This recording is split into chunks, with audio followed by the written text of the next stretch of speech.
ഇന്ത്യയിൽ അഭിമാനപൂർവ്വം നമുക്ക് പറയാൻ കഴിയും. മറ്റൊരു സംസ്ഥാനവും ഇതുപോലെ സാമൂഹ്യ സുരക്ഷിതത്വമുള്ള അതിദരിദ്രരില്ലാത്തൊരു സംസ്ഥാനമാക്കി മാറ്റാൻ ഇന്ത്യൻ ഭരണകൂടത്തിന്, ഇന്ത്യയിൽ ഭരണത്തിന് നേതൃത്വം കൊടുക്കുന്നവർക്ക് കഴിഞ്ഞിട്ടില്ല. ഞാനൊക്കെ SFIയിൽ പ്രവർത്തിക്കുന്ന സമയത്ത് ഞങ്ങളന്ന് സമരം ചെയ്തത് ഓണപരീക്ഷ കഴിഞ്ഞിട്ടും പാഠപുസ്തകം കിട്ടാത്തതിന് എതിരെയായിരുന്നു. ഇപ്പൊ സ്കൂള് തുറക്കുന്നതിന് മുമ്പ് പുസ്തകം കയ്യിൽ കിട്ടുകയാണ്. ഭരണപ്രതിപക്ഷ വ്യത്യാസമില്ലാതെ ലോകത്തുള്ള എല്ലാ മലയാളികൾക്കും അഭിമാനിക്കേണ്ട ഒരു നിമിഷമാണിത്. നമ്മുടെ സംസ്ഥാനം അതിദരിദ്ര മുക്ത സംസ്ഥാനമായി മാറുകയാണ്. ഞാൻ കൂടി ക്യാബിനറ്റിൽ മന്ത്രിയായിരുന്ന ഘട്ടത്തിൽ ആദ്യത്തെ മന്ത്രിസഭാ യോഗത്തിലാണ്, രണ്ടാം പിണറായി സർക്കാരിന്റെ യോഗത്തിലാണ് ഈ തീരുമാനം കൈക്കൊണ്ടത്. അതുകൊണ്ട് തന്നെ എന്നെ സംബന്ധിച്ചിടത്തോളം വളരെ അഭിമാനകരമായ ഒരു മുഹൂർത്തമായിട്ടാണ് ഞാൻ കാണുന്നത്. അന്നെടുത്ത തീരുമാനം ഈ 2025 നവംബർ 1 മുമ്പ് കേരളത്തെ അതിദരിദ്ര മുക്ത സംസ്ഥാനമായി മാറ്റണമെന്നുള്ളതാണ്. അതിൽ ഭരണപ്രതിപക്ഷ വ്യത്യാസമില്ലാതെ ലോകത്തുള്ള എല്ലാ മലയാളികൾക്കും അഭിമാനിക്കേണ്ട ഒരു നിമിഷമാണിത്. അത് രാഷ്ട്രീയത്തിന്റെ പേരിൽ എതിർപ്പുകൾ പ്രകടിപ്പിക്കേണ്ട ഒരു സന്ദർഭമല്ലത്. ഇതെല്ലാവർക്കും സമ്പൂർണ്ണ സാക്ഷരതയിൽ കേരളം അഭിമാനിച്ചതുപോലെ അഭിമാന മുഹൂർത്തമായിട്ടാണ് എല്ലാവരും ഇതിനെ കാണേണ്ടത്. അതുകൊണ്ട് ഈ പരിപാടി കേരളം ലോകത്തിന്റെ നെറുകയിൽ എത്തുകയാണ്. വളരെ അഭിമാനമുള്ളൊരു വേദിയാണല്ലോ ഇത്. കാരണം കേരളത്തെ സംബന്ധിച്ച് നവകേരള പിറവിയാണ് ഇന്നിവിടെ സംഭവിക്കുന്നത്. നവംബർ 1 എന്ന് പറഞ്ഞാൽ ഇതുവരെ നമ്മുടെ കേരള പിറവിയായിരുന്നുവെങ്കിൽ ഇന്നത്തെ ദിവസം ഒരു നവ കേരള പിറവി, അതിദരിദ്രരില്ലാത്ത ഒരു നാടായി നമ്മുടെ നാട് മാറുന്നു. അപ്പൊ അതില് സഖാവ് പിണറായി വിജയൻ ഗവൺമെന്റ് വഹിച്ച പങ്ക് അത് വളരെ വലുതാണ്. ഇവിടുത്തെ ഓരോ മനുഷ്യരുടെയും ജീവിതത്തെ തൊട്ട് പോകുന്ന വികസനമാണ് ഈ നാട്ടിൽ നടന്നിട്ടുള്ളത്. വിദ്യാഭ്യാസമായാലും ആരോഗ്യമായാലും വീട് കിട്ടുന്നതായാലും അങ്ങനെ എല്ലാ കാര്യത്തിലും. ഞാനൊക്കെ SFIയിൽ പ്രവർത്തിക്കുന്ന സമയത്ത് ഞങ്ങളന്ന് സമരം ചെയ്തത് ഓണപരീക്ഷ കഴിഞ്ഞിട്ടും പാഠപുസ്തകം കിട്ടാത്തതിന് എതിരെയായിരുന്നു. ഇപ്പൊ സ്കൂള് തുറക്കുന്നതിന് മുമ്പ് പുസ്തകം കയ്യിൽ കിട്ടുകയാണ്. അപ്പൊ ആ ഒരു മാറ്റം എല്ലാ മേഖലയിലും ഉണ്ട്. നമ്മുടെ കേരളം അതിദരിദ്രരില്ലാത്തൊരു നാടായി മാറുമ്പോൾ ഈ നാട്ടിൽ പിറന്നതിലുള്ള അഭിമാനമാണ് ഈ ദിവസം തോന്നുന്നത്. ഒപ്പം ഈ സർക്കാർ ഒപ്പമുണ്ട് എന്ന വിശ്വാസവും. അതുപോലെ തന്നെ ഇപ്പൊ ഇവിടെ മോഹൻലാല്, മമ്മൂട്ടി, കമലഹാസനൊക്കെ വരും എന്ന് പറഞ്ഞു. അപ്പൊ അവര് വരാത്തത് ശരിക്കും ഒരു തിരിച്ചടി പോലെ ആയില്ലേ? കേട്ടില്ല, ചോദ്യം കേട്ടില്ല. മോഹൻലാല്, മമ്മൂട്ടി, കമലഹാസനൊക്കെ വരും എന്ന് പറഞ്ഞിട്ടുണ്ടായിരുന്നു. പക്ഷെ അവർ വരാത്തത് ഒരു തിരിച്ചടി പോലെ ആയില്ലേ? കേരളത്തിന്റെ സാമൂഹിക, സാംസ്കാരിക, കല എല്ലാ മേഖലയിലുമുള്ള ജനങ്ങൾ ഈ പദ്ധതിയോട് ചേർന്ന് നിൽക്കുന്ന ഒരു അനുഭവമാണ് ഉള്ളത്. അപ്പം ഇവിടെ ഇപ്പൊ KR മീരയുടെ എല്ലാം ബൈറ്റ് ഇന്നലെ വന്നു. അപ്പൊ ഈ വേദിയിലേക്ക് എല്ലാ പ്രഗത്ഭരായ വ്യക്തികളും എത്തും എന്ന് തന്നെയാണ് ഞങ്ങൾ പ്രതീക്ഷിക്കുന്നത്. ഞങ്ങൾ കാത്തിരിക്കുകയാണ്. ഇന്ത്യ രാജ്യത്ത് ഏറ്റവും പുരോഗതി നേടിയ സംസ്ഥാനം ഏത് എന്ന് ആരോട് ചോദിച്ചാലും അത് കേരള സംസ്ഥാനമാണെന്ന് അർത്ഥശങ്കക്കേടിയില്ലാതെ പറയാൻ കഴിയും. 1957 ഒന്നാം EMS ഗവൺമെൻറ്, 67 രണ്ടാം EMS ഗവൺമെൻറ്, പിന്നീട് തുടർച്ചയായി അധികാരത്തിൽ വന്ന സഖാവ് നായനാരുടെയും VS-ൻ്റെയും ഗവൺമെൻറ്, ഇപ്പോൾ സഖാവ് പിണറായി വിജയൻ്റെ നേതൃത്വത്തിലുള്ള ഒന്നാം ഗവൺമെൻറ്റും ഇപ്പോൾ രണ്ടാം ഗവൺമെൻറ് വീണ്ടും അധികാരത്തിൽ വന്ന് ഇന്ത്യയിൽ ഏത് സംസ്ഥാനത്തെ കഴിഞ്ഞും പുരോഗതി നേടിയ ഒരു സംസ്ഥാനമാക്കി കേരളത്തെ രൂപപ്പെടുത്തുന്നതിൽ ഇടതുപക്ഷ ജനാധിപത്യ മുന്നണിക്ക് വലിയ പങ്ക് വഹിക്കാനുണ്ട്. ഇന്ത്യയിൽ അഭിമാനപൂർവ്വം നമുക്ക് പറയാൻ കഴിയും. മറ്റൊരു സംസ്ഥാനവും ഇതുപോലെ സാമൂഹ്യ സുരക്ഷിതത്വമുള്ള അതിദരിദ്രരില്ലാത്തൊരു സംസ്ഥാനമാക്കി മാറ്റാൻ ഇന്ത്യൻ ഭരണകൂടത്തിന്, ഇന്ത്യയിൽ ഭരണത്തിന് നേതൃത്വം കൊടുക്കുന്നവർക്ക് കഴിഞ്ഞിട്ടില്ല. കേരളം ആ മഹത്തായ നേട്ടം, അതിദരിദ്രരില്ലാത്ത സംസ്ഥാനം എന്ന മഹത്തായ നേട്ടമാണ് കൈവരിച്ചത്. അതിവിടെ അധികാരത്തിൽ വന്ന, മാറി അധികാരത്തിൽ വന്ന, 57 മുതൽ അധികാരത്തിൽ വന്ന കമ്മ്യൂണിസ്റ്റ് പാർട്ടിയുടെ ഗവൺമെന്റിന്റെ, ഇടതുപക്ഷ ജനാധിപത്യ പ്രസ്ഥാനത്തിന്റെ മഹത്തായ നേട്ടമായി ഞാൻ കരുതുകയാണ്. ഇത്തരമൊരു നേട്ടം അപൂർവമാണ്. ഇപ്പോഴാണ് ആ വിശേഷണം അർത്ഥവത്തായി മാറുന്നത്. കേരളം ദൈവത്തിന്റെ സ്വന്തം നാട്.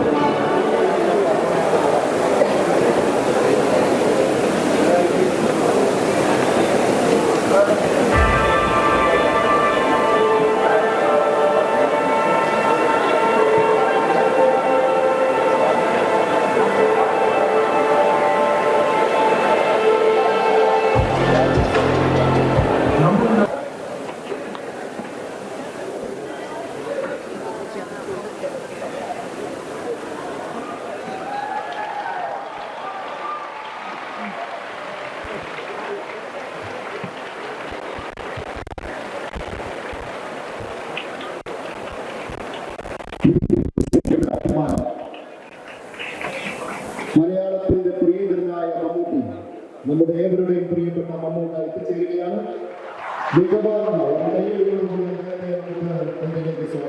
കേരളത്തിന്റെ അഭിമാനം പ്രിയപ്പെട്ട മമ്മൂക്കയ്ക്ക് സ്വാഗതം.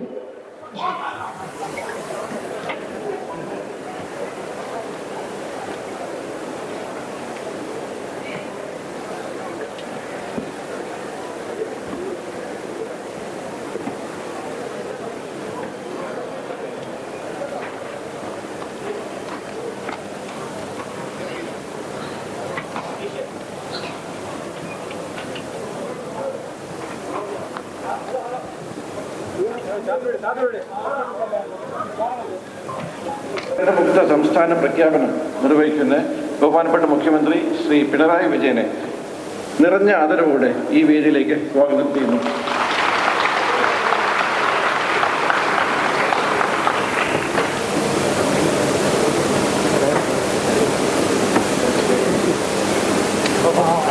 തദ്ദേശ സ്വയംഭരണ വകുപ്പിന്റെ നേതൃത്വത്തിൽ തദ്ദേശ സ്ഥാപനങ്ങളെ മുൻനിർത്തിയാണ് ഈ ചരിത്ര ദൗത്യം നമ്മൾ നേടിയത്.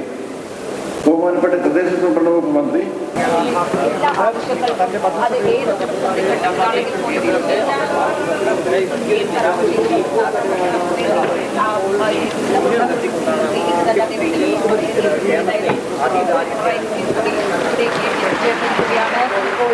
ഔദ്യോഗികമായി പരിപാടികൾ ആരംഭിക്കാൻ പോവുകയാണ്. മുഖ്യമന്ത്രി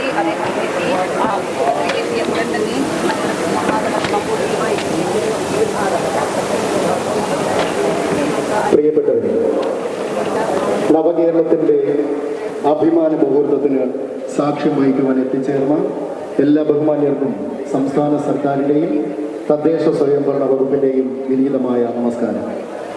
സാമൂഹിക പുരോഗതിയിൽ ഇന്ത്യക്ക് മാതൃകയായ കേരളം ഇതാ മറ്റൊരു ചരിത്രം കൂടി ഇവിടെ അടയാളപ്പെടുത്തുകയാണ്. ഇനി മുതൽ കേരളം അതിദാരിദ്ര്യമില്ലാത്തവരുടെ നാട്. നിങ്ങൾ ഏതൊരു നടപടിയും സ്വീകരിക്കുന്നതിന് മുമ്പ് ഏറ്റവും ദരിദ്രരും ദുർബലരുമായ മനുഷ്യരുടെ മുഖം ഓർക്കുക എന്ന ഡോക്ടർ എ ജയതിലക് IAS അവരെ സന്തോഷപൂർവ്വം ക്ഷണിക്കുകയാണ്.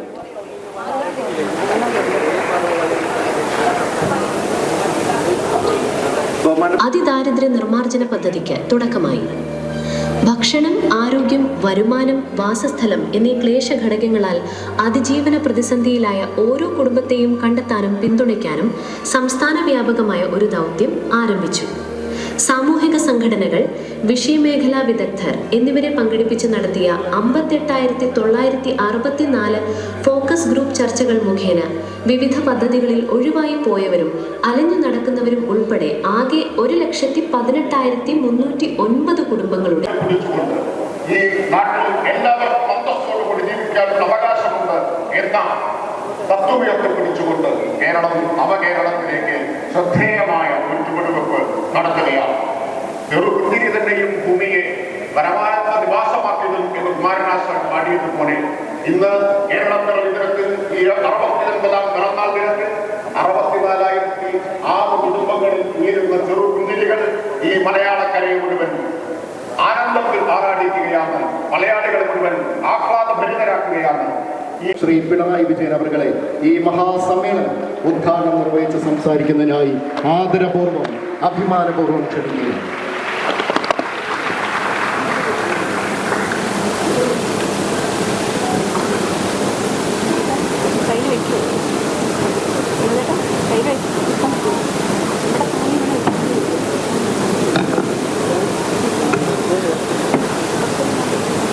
ബഹുമാന്യരെ, സഹോദരി സഹോദരന്മാരെ,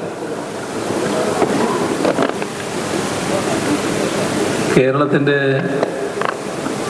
ചരിത്ര പുസ്തകത്തിൽ പുതിയൊരു അധ്യായമാണ് ഇന്നത്തതോടുകൂടി തുറന്നിരിക്കുന്നത്. ഇവിടെ നമ്മോടൊപ്പം മലയാളത്തിൻ്റെ മഹാനടൻ മമ്മൂട്ടി എത്തിച്ചേർന്നു എന്നത് നമുക്കെല്ലാം സന്തോഷം പകരുന്ന കാര്യമാണ്. അതിദാരിദ്ര്യമില്ലാത്ത നാടായി ലോകത്തിനു മുന്നിൽ നാം ഇന്ന് ആത്മാഭിമാനത്തോടെ തല ഉയർത്തി നിൽക്കുകയാണ്. ഇത് പുതിയൊരു കേരളത്തിൻ്റെ ഉദയമാണ്. നമ്മുടെ സങ്കല്പത്തിലുള്ള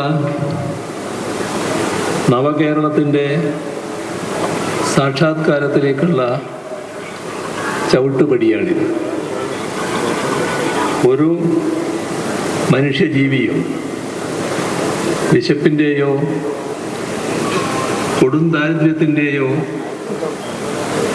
ആഘാതത്തിൽ വീണുപോകില്ല എന്ന് നമ്മുടെ നാട് ഉറപ്പാക്കുന്ന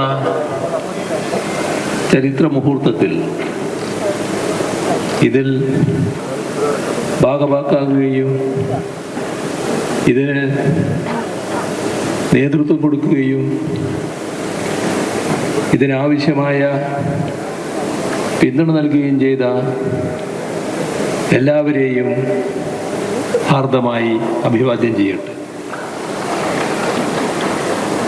ഐക്യ കേരളം എന്ന സ്വപ്നം യാഥാർത്ഥ്യമായിട്ട് 69 വർഷം തികയുന്ന മഹത്തായ ദിനമാണിന്ന്.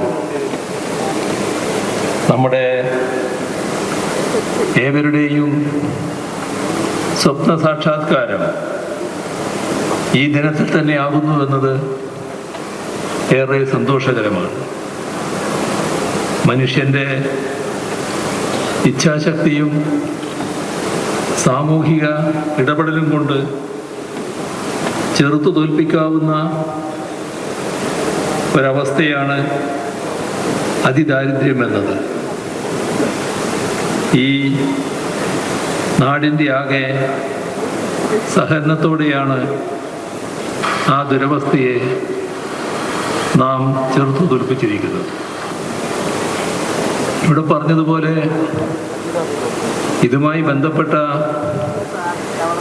പ്രവർത്തനങ്ങൾക്ക് തുടക്കം മുതൽ ഒടുക്കം വരെ ഇനി തുടരേണ്ട കാര്യങ്ങളിലും കേരളം നെഞ്ചുവിരിച്ച് തല ഉയർത്തി ലോകത്തോട് പറയുകയാണ്. ഇത് കേവലമായ സർക്കാരിന്റെ നേട്ടമായി ഞങ്ങൾ കാണുന്നില്ല. എല്ലാ പ്രതിസന്ധികളെയും ഐക്യത്തോടെ നേരിട്ട നവകേരളത്തിനായി നിലകൊണ്ട ഈ നാട്ടിലെ എല്ലാ വിഭാഗം ജനങ്ങളുമാണ് ഈ നേട്ടങ്ങൾ. തന്റെ അയൽ വീട്ടിലെ അതിദരിദ്ര കുടുംബത്തെ കണ്ടെത്തിയ കുടുംബശ്രീ പ്രവർത്തകരുടേതാണ് ഈ വിജയം. അവർക്ക് മരുന്നെത്തിച്ച സന്നദ്ധ പ്രവർത്തകരുടേതാണ്. ഈ ജനകീയ യജ്ഞത്തിൽ പങ്കാളികളായ ഓരോ ഉദ്യോഗസ്ഥരുടേതാണിത്. എല്ലാത്തിനും ഒരു സർക്കാരിന് വിശ്വാസമർപ്പിച്ച നിങ്ങൾ ഓരോരുത്തരുടേതുമാണ് ഈ വിജയം. നമ്മുടെ ലക്ഷ്യം ഇവിടെ അവസാനിക്കുന്നില്ല. അതിദാരിദ്ര്യ നിർമ്മാർജ്ജനം ഒരു അവസാനമല്ല, ഒരു തുടക്കമാണ്. ആകസ്മികമായ പ്രതിസന്ധികളിൽ അകപ്പെടുന്നവർക്ക് പോലും സുരക്ഷിതത്വം ഉറപ്പാക്കുന്ന സമ്പൂർണമായ ഒരു സാമൂഹിക ഘടന സൃഷ്ടിക്കുക എന്നതാണ് നമ്മുടെ ആത്യന്തികമായ ലക്ഷ്യം. ഈ ജനകീയ ബദൽ ഇതൊരു നയമാണ്. ഒരു തടസ്സവുമില്ലാതെ തുടരേണ്ടത് ഈ നാടിന്റെ അനിവാര്യതയാണ്. ആ നവകേരളം യാഥാർത്ഥ്യമാക്കാൻ കേരള ജനതയാകെ ഞങ്ങളോടൊപ്പമുണ്ട് എന്ന ഉറച്ച വിശ്വാസം ഞങ്ങൾക്കുണ്ട്. നാടിനെ വിഭജിക്കുന്ന, പിന്നോട്ട് വലിക്കുന്ന എല്ലാ ശക്തികളെയും ഒറ്റക്കെട്ടായി ചെറുത്ത് കൂടുതൽ ഐശ്വര്യപൂർണമായ സമത്വസുന്ദരമായ ഒരു നവകേരളത്തിനായി നമുക്ക് ഒരുമിച്ച് മുന്നേറാം. എല്ലാവർക്കും ഒരിക്കൽ കൂടി അഭിവാദ്യം അർപ്പിച്ചുകൊണ്ട് അവസാനിപ്പിക്കുന്നു.